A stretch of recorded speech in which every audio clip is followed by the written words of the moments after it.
Hey y'all, welcome to my channel, or welcome back if you're returning. My name is Amy and this is Amy's Lifestyle and Budget, where we do all things living life on a budget.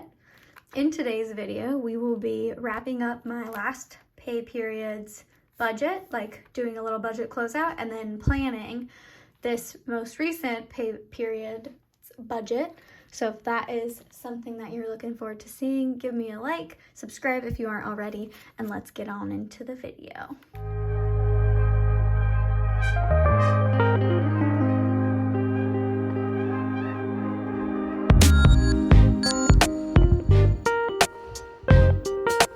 Okay, so what we are looking at now is my last pay period from 9/29 to 10/12.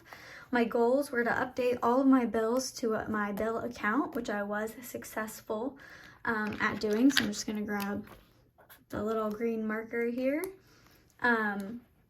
So that is all coming out of one account now. It's just easier to manage moving forward. I'm not going to go over my bills because I'm actually going to do that in my monthly. In terms of the actual paycheck, what color should I do? Let's do teal, I guess, to match the kind of tealy green. I guess I could have used green, but whatever. So my paycheck was $12.86 and my bills account got $8.77. I also received some money from my mother-in-law and father-in-law, soon to be, and my mom and dad for our wedding. So that was like a nice bonus as we continue to pay down that event. I did save $432 from my paycheck, which was awesome. And then in terms of my groceries, let's see if I was over or under. We'll go ahead and grab my red pen. So we budgeted $100 for groceries. We spent $46. So let's, grab my calculator. 100 minus 46 is 54. So we were at $54 under budget. Gas was $50. I spent $45, so we were $5 under budget for this pay period. Cart maintenance, I budgeted $60. I put $60 away. Miscellaneous, I budgeted $50. I ended up spending $215 because I was not a very good spender. I'll do a little no spend check-in and you guys will see what I mean. But $165 over budget there, not ideal. And then for food, I was $15 under budget for this pay period. So $100 might honestly be a good goal because it gives me a little flexibility. So I just need to remember to build that into my budget moving forward. For wedding stuff, I expected to pay something for flowers, but I haven't received my quote yet, so I didn't end up spending anything. So we're $2,300 under budget. Officiant, we are right on the nose, and then the venue, we were right on the nose as well. I did end up spending $75 in the travel category. That wasn't accounted for in the budget, so we are $75 over budget there. Which wasn't ideal, but again, I just need to keep in mind that I should always just have $100 towards travel for whatever pops up, and then I think I'm gonna make it a sinking fund, so if I don't end up using it, it accumulates, and then I don't have to worry about any like big ticket items that may be upcoming. So overall, I'd say we have more green teal than red, so I'm pretty proud of that, but I do obviously have some habits I need to continue to break, and then I just need to be mindful about certain categories moving forward that will set me up for the best success there. I'm not going to do like a wrap-up budget summary because I don't really have my opening balance or anything like that. So I'm just going to look at this and say, okay, I did okay for this pay period. Let's go right on into setting up next pay period. So I took the liberty of changing some things up. Are we surprised? I feel like that's the theme the last couple weeks has been me trying to find what's going to work for me. But for this pay period from 10/13 to 10/26, my goals are to not overspend on vacation. I pulled out a specific number of dollars towards vacation, and I want to stay within that budget. Upcoming purchases, I know I'm going to have 2 Lyft or Uber rides to and from the airport.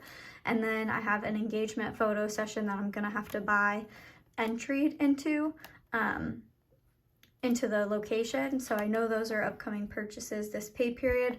Otherwise, I have already paid for the resort that I'm going to, and it is an all-inclusive resort, so I won't have any unexpected things there.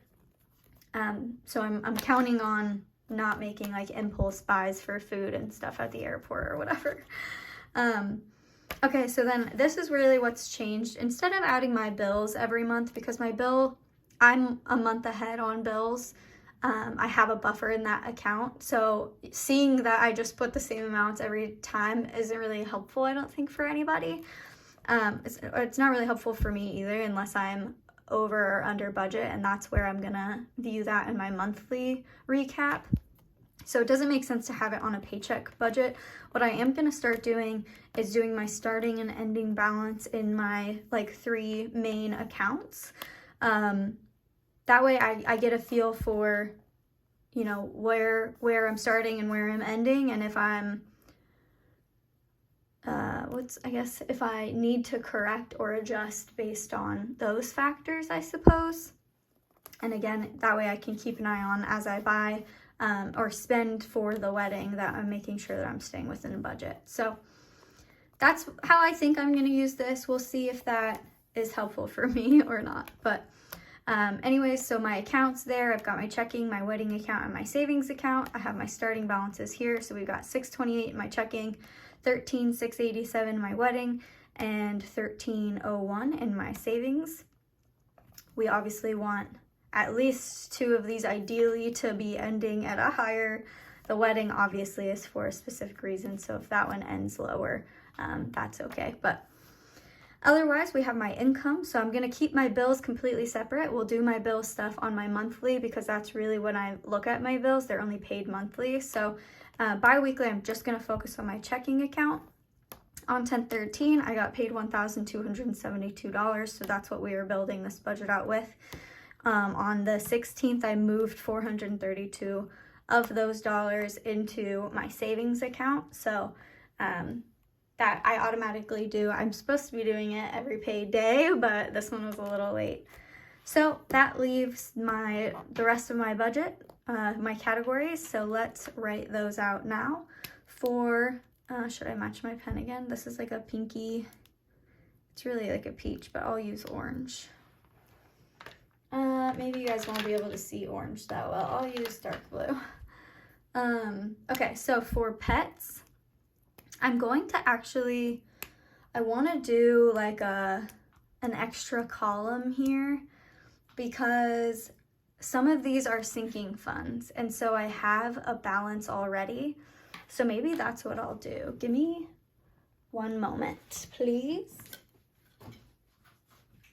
I'm going to add another column here for the balance of these, because some of them are sinking funds. So even if I don't add money to them every pay period, it is still part of my budget. And like, there will be times where I have built up a category, for example, in order to pay for something 6 months down the road. And so it would show, if I didn't have that balance, it would show that I was over budget, when in reality I'm not.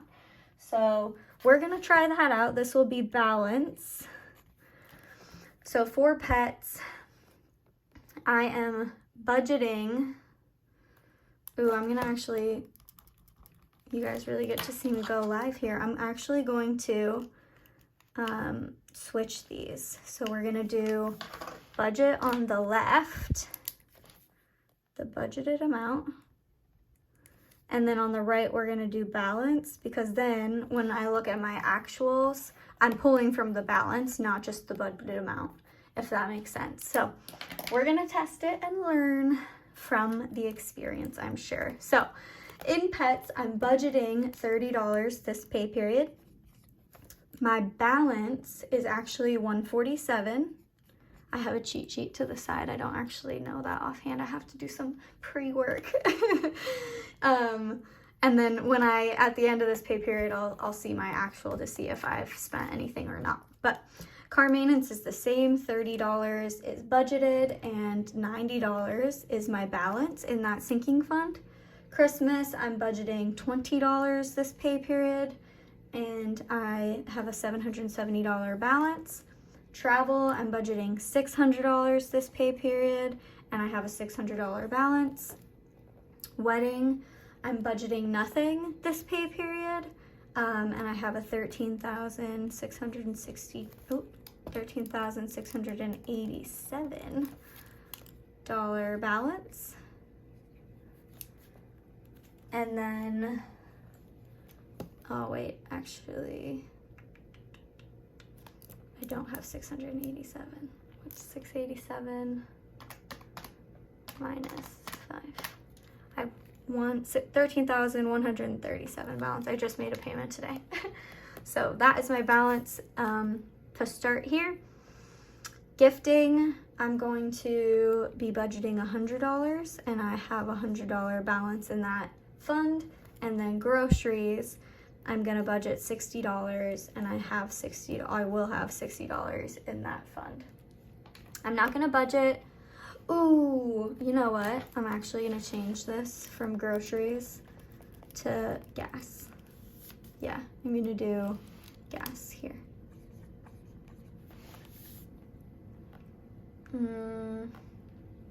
Yeah, that's how I'm gonna do that, because I know that I'm gonna need to get gas tomorrow. But I'm going out of town, so we're really eating through our pantry, so I don't think I'll need groceries. So that is gonna be this budget, and let's do some math, make sure that we are all set. So we're starting with $1,272 that we got paid. We're subtracting $432 from to put towards our savings, and then we're going to subtract $30, subtract another $30, subtract $20, subtract $600, subtract $100, and that leaves us with $60 for gas. Minus 60 gives us a zero-based budget. So every dollar has a purpose. Okay. Thank you guys for tuning in. I will see you guys in my next video. I have a fun one coming up because I pre-filmed because I knew I was going to be gone. So hopefully you guys enjoy that. It's definitely not something I've done before. So I'll see you guys next time. Have a wonderful day. Bye.